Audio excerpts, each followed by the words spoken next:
Hello, welcome to VWeb's tutorials. I woke up this morning to see that YouTube had just changed their monetization policy,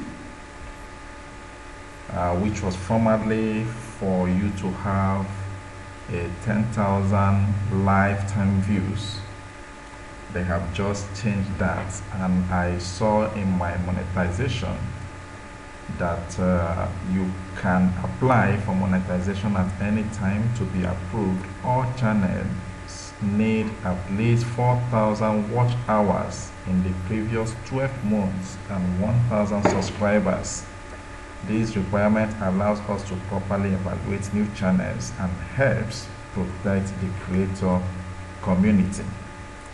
As you can see, on the fourth option, have been asked by YouTube to get reviewed after reaching 4,000 watch hours in the previous 12 months and 1,000 subscribers.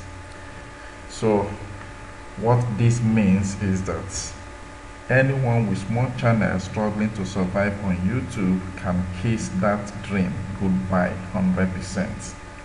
As usual, rather than care about their patrons, YouTube cares about its advert partners and forcing every videos to be suitable for a 5-year-old kid. On the main platform, despite having a YouTube Kids app, they fail to upkeep. Thank you for watching.